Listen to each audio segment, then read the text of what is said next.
खुलुमबाय अनज्लायग्रा लोगोफोर।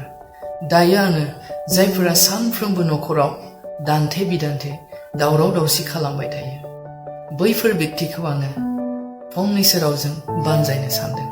अब्ला नोंथाङा गोसो होनानै खोनासं। नोंथांनि नखरा बेसेन गोसा, बियो बेरेखानि जायगा नङा। नोंथाङा सानदों जानो हागौ नखरखौ गारनानै गोजान जायगायाव थांनो, जिउआव गोजोननायखौ लानो। नाथाय जुदि नोंथांनि नखरा गोजोननाय गैयाब्ला नोंथाङा जेसेखि गोजान जायगायाव थाङा मानो नोंथांनि जिबनाव माब्लाबाबो गोजोननाय सान्थिखौ मोननो हाया। बेनिखायनो नोंथाङा दानो गोसो सोलायनायनि सम। नोंनि जिबनाव रंजानाय सान्थिखौ मोननो हागोन। अहंखारजों नङा, नाथाय अनज्लायनायजोंसो। गोजोन्थों।